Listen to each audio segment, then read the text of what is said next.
ကိုနီဂီတာကသူနဲ့ပတ်သက်တဲ့အရာအလုံးကိုစံပြမဲ့စုဆောက်ထဲမှာရေးလီထားရှိပြီးအဲ့ဆောက်ထဲမှာသူ့ရဲ့ရည်မှန်းချက်တွေချိန်စရာတွေနဲ့နာကတစ်ခုလုံးကပါရှိနေပါတယ်။ဘယ်ကိစ္စမဆိုစောက်ကြီးတိုင်းလို့တဲ့ကိုနီဂီတာစီမှာစက်ရည်ပတ်လို့ဖြစ်နေတဲ့ဗျမ်းမတာလို့ဖော့ကင်ဘက်တွေရှိနေပြီးသူ့ကြောင့်ပဲအေဂျင်စီတစ်ခုလုံးမှာအပေါက်ဆိုးဆုံးမှုဒေါသကြီးဆုံးသူဖြစ်နေကြရပါတယ်။အေဂျင်စီရဲ့စုံတော့တွေအလုံးကတာဝန်တည်တည်ထမ်းဆောင်နေကြချိန်မှာအလုံးမရှိတဲ့သူတို့၃ယောက်ကိုခေါင်းဆောင်ကမစ်ရှင်တစ်ခုပေးရလိုက်ပါတယ်။အဲ့ဒီမစ်ရှင်ကယူကိုဟာမှာဖြစ်နေတဲ့လူပြဆုံးမှုတွေပြန်ပေးဆွဲမှုတွေရဲ့ကွင်းဆက်တရခန့်ကိုရှားမှဖြစ်ပြီးအမတိုင်ငယ်တန်ရဖြစ်เสียကောင်းနေတဲ့တင်ပေးသမားကိုအရင်လိုက်ရှာကြမှာဖြစ်ပါတယ်။အဲအကြောင်းအေဂျင်စီရဲ့တရားမဝင်လှုပ်ရတဲ့တင်တွေကိုဟက်ကာလုပ်ပြီးစုံစမ်းပေးနေတဲ့တာကူဂျီဆွဲကောင်လေးစီတွားကြပါတယ်။တာကူဂျီဟာစိုက်ဘာကွန်ရဲ့ကျွမ်းကျင်သူတအုပ်ဖြစ်တဲ့အတွက်လှုပ်လာအတာဖြစ်ပြီးပေးရဲ့ဖိုးကပုံမူတည်ပြီးတော့လေလူချင်းတဲ့တင်ချက်လက်တွေကိုစုံစမ်းပေးနေသူတအုပ်ဖြစ်ပါတယ်။လက်ရှိကူနီဂီတာတို့လိုက်ရှာနေတဲ့တင်ပေးသူကမိုးပြအောင်တင်ပေးဆိုတာလေးတိလိုက်ရတော့ရန်သူလားကူညီပေးသူလားဆိုတာဝေခွဲမြဖြစ်နေကြပါတယ်။ဒါကြောင့်အသေးစိတ်ကိုတာကူဂျီကိုဆက်ရှာခိုင်းလိုက်ပြီးတာကူဂျီကတော့ပြန်ပေးဆွဲခံရလူရဲ့ပုံတွေကိုကူနီဂီတာကိုပေးရလိုက်ပါတယ်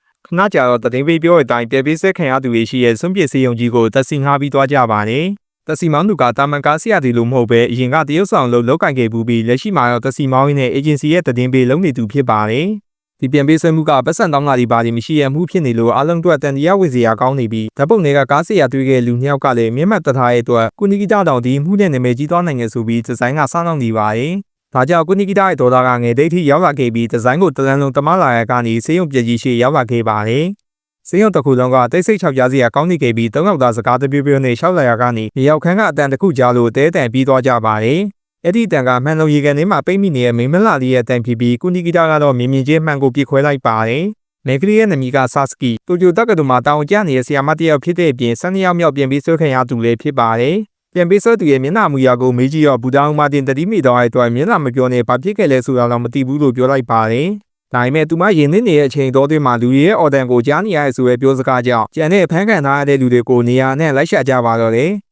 ဒီလိုနဲ့အခန်းလုံကြီးတစ်ခုထဲမှာဖမ်းခံထားတဲ့လူတွေကိုတွေ့သွားခဲ့ပြီးကယ်ယူဖို့လှုပ်ချိန်မှာတန်ငွေတွေလွှတ်လိုက်တာကြောင့်ကယ်ဖို့ဆိုတာမဖြစ်နိုင်တော့ပါဘူး။ဒါကိုတောင်မှကူနီဂီတာကလက်မလျှော့သေးပဲမရရအောင်ကယ်ယူဖို့ကြိုးစားနေလို့ဒီဇိုင်းကစိတ်ကိုထိန်းထားစမ်းဆိုပြီးဝင်ဆွဲလိုက်ရပါတယ်။နောက်တစ်နေ့မနေ့ရောက်တော့ယူကိုဟာမှာကွင်းဆက်ပြောက်ဆုံးမှုမှာစုံတော့အေဂျင်စီရောက်သွားတဲ့အချိန်မှာအကောင်လုံးအသက်ခံလိုက်ရတဲ့ဆိုရဲကြောက်ချထားတဲ့တင်ကပေါ်ထွက်လာခဲ့ပါတယ်။ဒီကြောင်းရနဲ့ပတ်သက်ပြီးဒီဇိုင်းနဲ့တိုင်ပင်ဖို့တွားကြပေမဲ့မင်းညကဆာစကီဒီဇိုင်းမှာတဲခုသွားရဲဆိုရဲကိစ္စကြောင့်ဒိုရင်မရောက်တော့ပဲဆုံးရသွားခဲ့ပါတယ်။ခဏနေရောတဝန်တုံနေတဲ့ကူနီဂီတာကဆာစကီကမင်းချိတ်တဲ့မိန်းကလေးပုံစံလားလို့မေးလိုက်တဲ့တော့ဒီဇိုင်းကအဲ့လိုယူတွေသူ့မှမရှိပဲမိန်းမမှန်တွေများအကုန်ကြိုက်ကြောင်းနဲ့အထူးသဖြင့်ငကိုတူတက်တည်ပြီးမဲ့မိန်းကလေးဆိုပိုတော်ကြရလို့ပြောပြပါတယ်။ပြီးရတဲ့ရှက်ကိုရှက်ကန်ဖြစ်နေတဲ့ကူနီဂီတာရဲ့စာအုပ်ကိုအာဆူရှီကိုပေးလိုက်ပြီးသူပုံပေါ်ထားခဲ့တဲ့စံပြမိန်းကလေးအကြောင်းကိုသိရအောင်ဖတ်ခိုင်းလိုက်ပါတယ်။ကူနီဂီတာရဲ့စံပြမိန်းကလေးပုံစံကအာဆူရှီမထင်တာလောက်ကျန်းထော်နေပြီးဒါကိုဒါကောင်မလေးတွေကိုသွားပြရင်ပါချခံရနိုင်ခြေရှိလို့တော့မပြမိစေဖို့တတိဝိုင်းပေးနေကြပါတယ်။ပောက်ကွဲနေတဲ့ကူနီဂီတာကအမှုကိစ္စကပိုရေးကြီးရလို့အောင်ကောင်းနေပေမဲ့နားမထောင်တဲ့ဒီဇိုင်းကတော့သူ့မျက်မှတ်ကိုတောင်ယူပြီးစောင့်နှောက်နေလိုက်ပါတယ်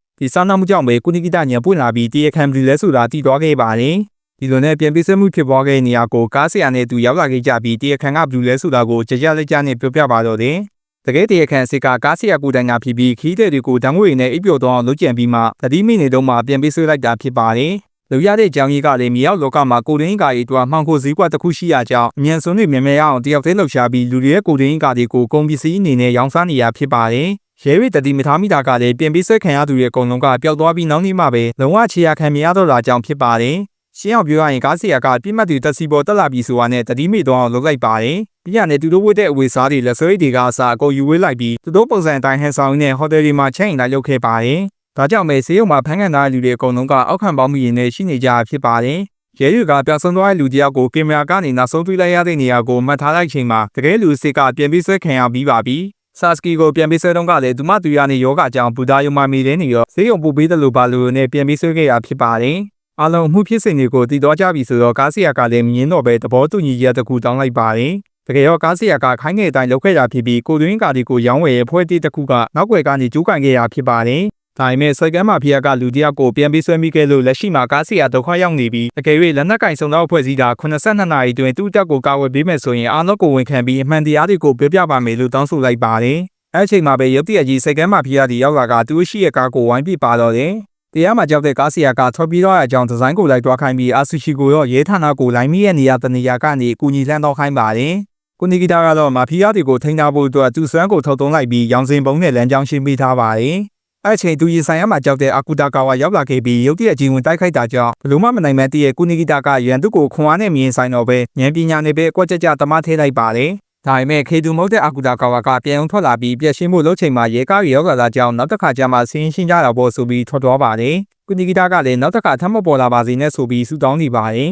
။ကိစ္စတွေပြီးသွားတဲ့အခါမှာတော့ကားဆေးရကိုရေလက်ထဲအလိုက်ပြီးကျန်တဲ့ကိစ္စတွေကိုဖြေရှင်းဖို့အတွက်ကိုတွင်းကရောင်းဝယ်လုပ်တဲ့နေရာကိုရောက်လာကြပြီးမဲ့အကုန်လုံးထွက်ပြေးသွားကြပါပြီ။အရှင်ကဒီနေရာမှာရန်နေမေကြီးရဲ့မိုးပြအောင်ဘီကြီးကိုတက်တည်သွားခဲ့ရဖြစ်ပြီးသူကနိုင်ငံပိုင်ပစ္စည်းတွေတန်ဖိုးကြီးအစာအုပ်တွေကိုဖျက်ဆီးခဲ့တဲ့ဂျမ်ဖတ်တူဖြစ်တာကြောင့်သူရှိရဲ့ဒီနေရာကိုကုနီဂီတာကိုယ်တိုင်တည်င်းပေးခဲ့ရဖြစ်ပါတယ်။ဒါပေမဲ့အဲ့ချိန်တုန်းကစစ်တပ်ကရဲရဲအပါဝင်တခြားဖွဲ့စည်းတွေကပါစူပေါင်းလှုပ်ကြတော့မိန်းတွေကလည်းဖီဖီဖြစ်နေခဲ့ပါတယ်။အဲအကြောင်းတဘာဝလို့ဆိုရမရှိရဲ့ဆောင်း9ယောက်ကသာတည်င်းရနဲ့ချက်ချင်းရောက်ချလာကြပြီးပြဿနာကတော့မိုးပြအောင်ဘီကရဲရဲသူစီလာတော့မှကိုတည်ထားမိတော့တာကစတာပါပဲ။ဒါကြောင့်ပဲဘုံတလုံးနဲ့အစာအုပ်လေကောင်မှာပုံနေခဲ့ပြီးထက်ကမိန့်တွေကိုမစောင့်နိုင်တဲ့ဆုံတော့တွေကဝင်ဖမ်းဆီးဖို့ဆုံးဖြတ်လိုက်တာကြောင့်အဖမ်းမကန်ကျင်တဲ့မိုးပဲအောင်ဘီကဘုံကိုဖောက်ခွဲပစ်လိုက်ရင်သူပါဝင်ဆုံတော့9ယောက်စလုံးပါတိတ်ဆုံးသွားကြပါတယ်။အဲ့ဒီ9ယောက်ထဲကတယောက်ကဟက်ကာကောင်လေးတာကူချီရဲ့အဖေဖြစ်နေခဲ့ပြီးတိလိုက်ရတဲ့အခါမှာတော့သူတည်င်းပေးမှုကြောင့်တည်တော်ရရဲ့ဆိုတဲ့စိတ်နဲ့သူ့အဖေစာတာကူချီကိုနောက်ွယ်ကနေခုချိန်ထိဆောက်ရှောက်ပေးနေခဲ့ရလို့ပြောပြပါတယ်။ခဏကြာတော့အေဂျင်စီကနေနောက်ထပ်အလုပ်တစ်ခုကြာလာခဲ့ပြီးမှုတွေကတော့မိုးပြအောင်တည်င်းပေးဖြစ်နေပါတယ်။